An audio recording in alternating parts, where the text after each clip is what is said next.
Today, we invited Professor Cheng-Chwee Kuik, who is a prominent scholar in the area of international relations. He is a professor of international relations at the Institute of Malaysian and International Studies, National University of Malaysia.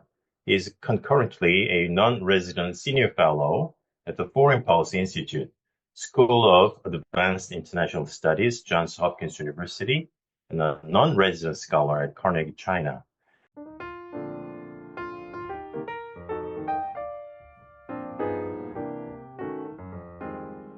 So today we'll talk about upcoming U.S. administration's foreign policy and its impact on Asia and how that impacts on South Korea, Southeast Asian, and so on. So for the first question, with President Trump winning the election, how do you anticipate and evaluate the foreign from the perspective of Southeast Asia? Additionally, could you discuss the differences and continuities between the foreign policies of President Trump's first administration and his upcoming second administration? How might these changes impact the region? Thank you very much, Professor Chen, for having me here. Despite the very different opinion, even from the region itself, I will highlight the common denominators, how most of us see what are actually going on. And the first point described is that most would describe upcoming Trump 2.0 administration as a known unknown. It's a known unknown because we have gone through 1.0. And many of us will remember that it's very unpredictable. And under that, the big picture of known unknowns, we can highlight three aspects: the known unknown unknowns, and also unknown unknowns, because that reflects the complex situation or complex assessment. How we in Southeast Asia, a group of small and middle-sized countries, are seeing what is going on in Washington, D.C. and U.S. and also the global level. So the known refers to already that Trump 2.0, just like Trump 1.0, is going to be a very transactional. We also know that there will be a less commitment about multilateralism, about internationalist liberalism. We also know that perhaps it will also be less emphasis on a value-based foreign policy, democracy, about human rights. So that's the first assessment that many will highlight. And having said that, there are also the other aspects that we can call as known unknowns, in the sense that we know that it's going to be more transactional, but we are not quite sure how bad the possible consequences can be. There are a number of issues that we can highlight. For example, we already know that he has threatened tariff for many countries, not just the adversary China, but even immediate neighbors and also long-standing allies. So these things are happening, the threat of tariff are happening, even well before he formally come back to office. We know that what to expect, but we do not know how and how bad we be affected. Some will be certainly benefited. Some will be affected negatively. Some more negative than the others. But don't get me wrong, I'm not saying like it's all bad news. Certainly, some still quite optimistic to say that we can still benefited in one way or another from the intensifying U.S. China rivalry. For example, as a supply chain shifts, some are seeing the China plus one, the diversification trends in some sectors, semiconductor, for example, spill over to some countries. India is benefited. Some economies in Southeast Asia also benefited. Vietnam, Malaysia, for example, from the supply chain of semiconductor, particularly, even on data center. Some would say that the AI, you are seeing more diversification trend. So there will be some benefits, but more are worried about the threat of a tariff. They are also worried about the restrictions being imposed, the export of high-tech materials, so on. Those things are beyond our control in the sense that we still want to enjoy the benefits that spill over from U.S.-China rivalry, but we do not know how long can we do that. It's beyond our control because we knew that it's up to the big powers. So those are among the unknown known that you know will happen, and then there is a anxiety despite the fact that we are still enjoying in one way or another. We also knowing that things will happen in a parallel way that what we saw during the Trump 1.0. So we were very glad when TPP was transformed into a CPTPP. Then there are some growing interest about the IPAF as an effort for Washington to signal to allies and partners in the region and beyond. Although U.S. is not in the position of joining CPTPP, there is something that U.S. can still use to engage the region economically. So you see a number of countries from the region join IPAF, even though we would quietly or openly say that IPAF is not the TPP. There is no market access, but we still join in a positive spirit. But now we are not quite sure. Can IPAF survive Trump 2.0? So those are among examples of the unknown unknown. And then the last point will be unknown unknown. Many in Southeast Asia, perhaps even beyond, the unknown is the most scary. Of course, uncertainty will always be there, but we are talking about unknown, so unprecedented that we do not know the directions will move into. It can be anything. Let's take the big picture, the macro dynamics, the big trends. We know U.S. China rivalry will continue, but nobody can say for sure whether it going from bad to worse, how worse, and the scope of it, other than the risk of abandonment and entrapment. That's, of course, one aspect. The issue of abandonment that, we mentioned, we read that from anywhere. I think allies in Europe and also Northeast Asia clearly is more concerned than many in Southeast Asia. In Southeast Asia, we only see Philippines and Thailand are treaty allies. Philippines, to some extent, certainly has reasons to worry about the abandonment issue. If U.S. more transactional and less committed to the long-standing arrangement to allies and hub and spoke, all allies certainly will have to worry, but in different degrees. So there are reasons to believe that some in Philippines might worry about abandonment, just like U.S. allies in Europe and also in Northeast Asia.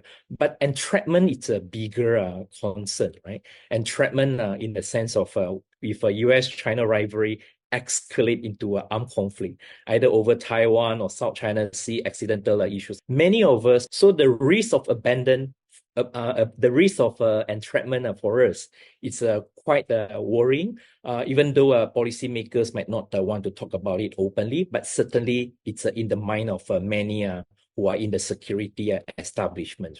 As military assets move around Asian waters, so we'd say 100 times we are neutral, we might still be entrapped. There are also some quiet anxiety as to whether or not under Trump's 2.0 transactional approach gone so far that Washington and Beijing might strike a deal. Although this is not so likely, and there are still some who are worried that there might be some big power transactional deals at the expense of smaller countries. But again, those are the kind of things that we know that it is beyond our control. So the unknowns are more worrying than the earlier aspects that we have highlighted. Yeah. Thank you very much. When we talk about, President Trump's foreign policy, the word unpredictability comes up, but you have a very good explanation about what is predictable and what is unpredictable. And in policy terms, what kind of unpredictability needs our preparation. So that was a very good explanation based on Southeast Asian countries' experience.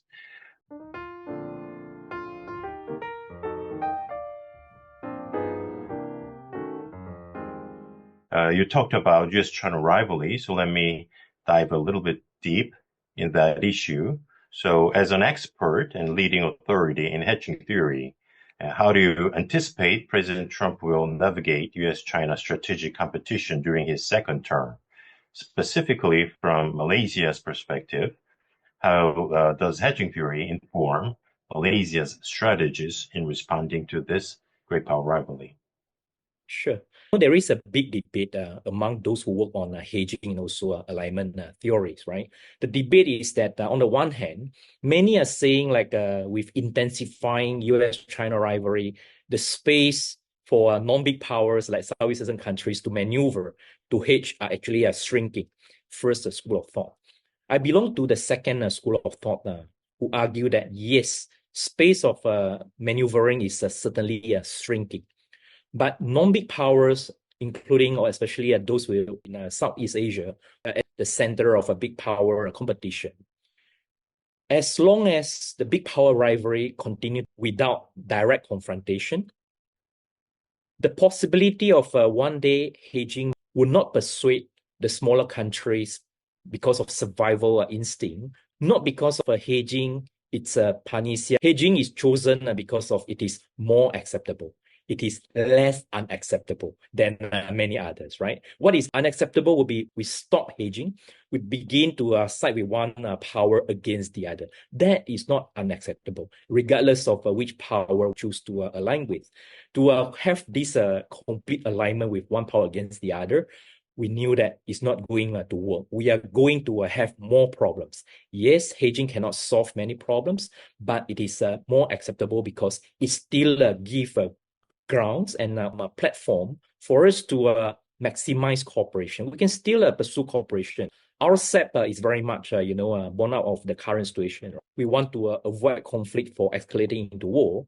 So the hedging approach is not risk-free. You know that you are going to invite the troubles when you start aligning with one against the other, right? In a sense, externally, you are going to see a more hostile approach and reaction from the overseeing power. You'll be the first victim because of your easier target for any big powers. Internally, it won't work because in ASEAN region, Southeast Asia, all of us are post-colonial states. Post-colonial states means that, yes, we want security, prosperity, just like any other countries, but we pay particular attention to autonomy. We want to be our own boss, right? We have got enough victims of centuries-long colonization. We do not want to be pushed around by any big power again. When we do make some decision on any issue, alignment arrangement, or even on non-military arrangement like 5G, on semiconductors, when we want to make decisions that are based on our own calculation. We make that decisions, some might say it's contradictory, but we know that we make not because of we are kowtowing, we are subjecting to any big powers pressure. That can be counterproductive, right? So hedging has a lot of problems and uncertainties, but hedging because of uncertainty, not another way around. So my logic, and then the second school of thought, right? The argument about whether hedging will survive, will last, continue, as long as things remain uncertain, hedging will prevail. I'm not saying it will last forever. We know that. It's very much about the conditions. So here, the conditions is that with Trump 2.0, the unpredictability and unknown, the structural conditions are going to be more uncertain rather than more certain. Unless and until, for example, there is an immediate direct threat in Southeast Asia or in Asia. Unless and until there is an unshakable and aligned support, right? Someone you can count on when you need that. These two conditions continue to be uncertain. There is not black and white threat perception, right? All big powers are part of problems, but they are also a part of solutions. This is so especially for ruling elites, especially for Southeast Asia countries.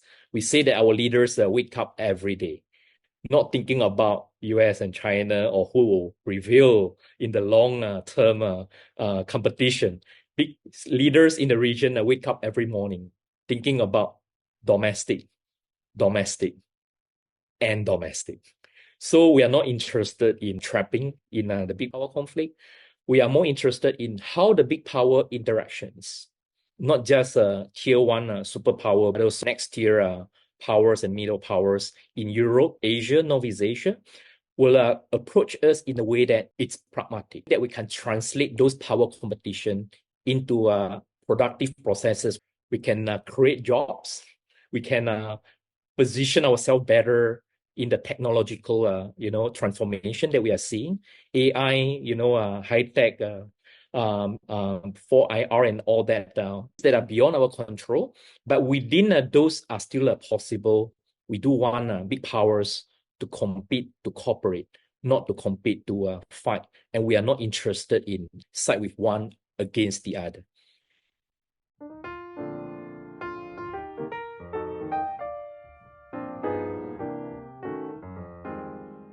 I think the last point to emphasize would be primarily in Southeast Asia, with the exception of Philippines. Most countries in the region doing what can be called as non-alignment via multi-alignment, or non-alignment as the policy goes, multi-alignment or multi-partnership as the means to achieve that goal, right? Non-alignment means neutrality, not taking sides. Not taking sides doesn't mean not taking position. I know neutrality is criticized by the mainstream, so-called like neutrality is bad. You are not taking a position. This is an inaccurate observation. For us, I think a position. We don't want to take sides.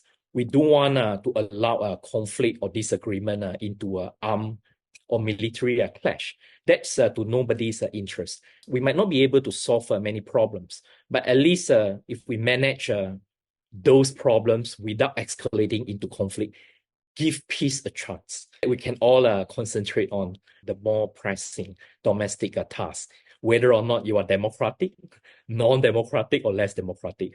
Countries want something similar. We want security, we want prosperity, and we do want autonomy. We make our decisions based on our internal debates and internal, rather than being pushed around. Thank you very much. I know you have much more detailed and profound base for your hedging theory, but you gave us a very succinct, elaborate account of how nation state, especially small and middle powers, Korea's experience, because we were colonized as well. And in Northeast Asia, both Koreas are the victims of the colonialization of other powers in Northeast Asia. So I think there are a lot implications between South and Northeast Asia.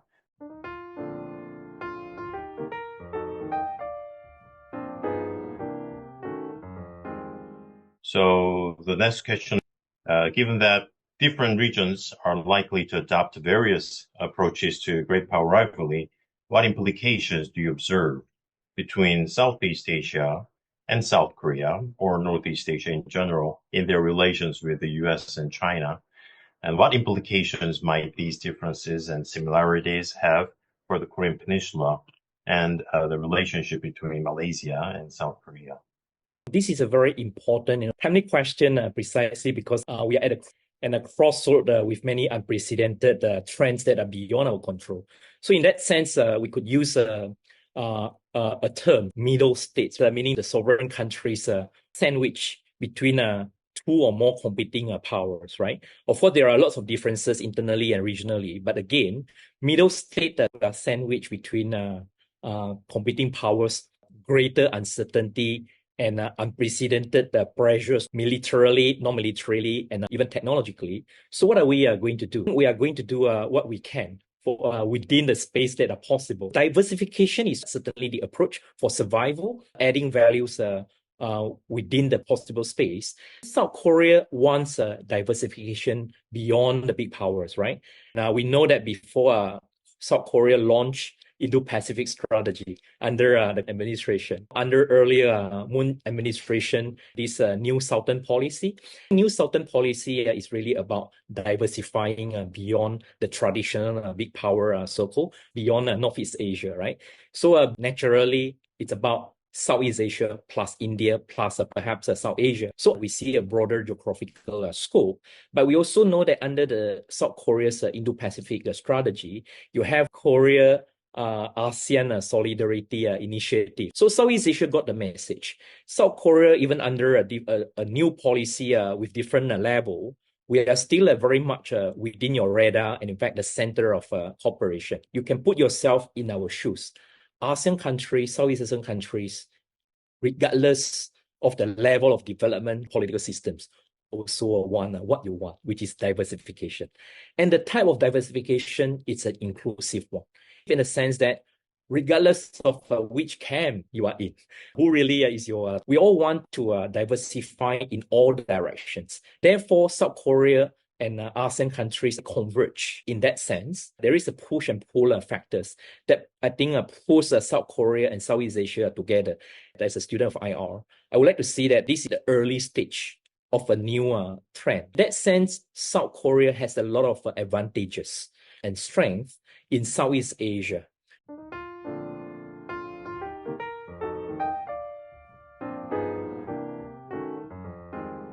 Let's talk about a few of that, right? I think at least three aspects that South Korea should have in mind in engaging Southeast Asia countries, either bilaterally or as a group. Number one is about how Southeast Asia sees South Korea. You have both the soft power and tech power.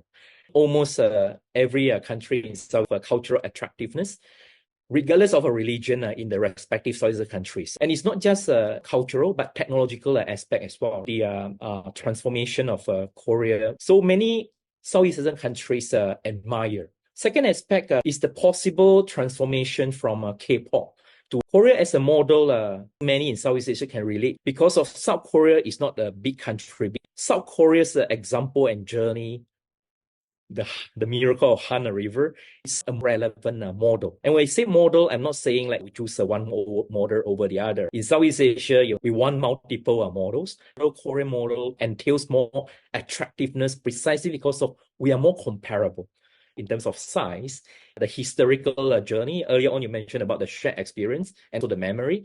Third aspect, I would say that South Korea doesn't really have the political or historical baggage, the Northeast Asian countries to engage Southeast Asia. We see South Korea as a country with very little or no baggage, but with lots of potentials because of South Korea's strength, as I highlighted in one.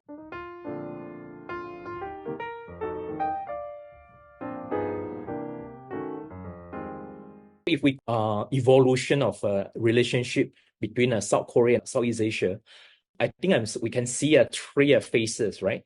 First phase is mainly economic. We want to benefit from trade and investment opportunity, some technology transfer. These have been happening and been the main focus even during New Southern Policy. Second stage, it's more about people to people tourism. Korean tourists are everywhere, even in places like Wang Weng, and in Malaysia, Kinabalu. So many other examples in in Thailand, in Indonesia, the people to people relationship between South Korea and Southeast Asia are reflected not just in the tourist aspect, but also in education. More and more Southeast Asian people are going to South Korea for higher education, but we anticipate that there will be the other side of the traffic as well. More South Korean scholars and researchers are coming to Southeast Asia for those interactions. We are at the beginning of the third stage. We are also discovering strategic convergence between South Korea and Southeast Asia, either bilaterally with individual countries or ASEAN as a group. Two-way trade and multiple-way traffic are emerging in a large part for individual countries' strategy to diversify as a survival response to the global unpredictability and uncertainty. With greater uncertainty, we need a greater range of mechanisms. South Korea, with all the comparative advantages that we talk about, seeing or discovering the strategic dimensions. There are early attempts in terms of maritime security, defense industry, strategic dialogue. I think there are much more that can be done along these directions. So the coming years, decades, I foresee more strategic interactions, convergence between South Korea and also Southeast Asia. Just talk about Malaysia, Korea as an example. Where our Prime Minister Anwar Ibrahim visited Korea recently, and both sides to elevate the bilateral relations to strategic partnership. There are talks that next year we are going to see another upgrade. Next year will be critical because South Korea will be the host of APEC. Malaysia will be the host of ASEAN and ASEAN-related summit. So we are anticipating that the strategic partnership, it can be upgraded to a comprehensive strategic partnership. That, I think, capture and the journey between Southeast Asia and also South Korea very well. It also set the stage for both sides to for mutual benefits.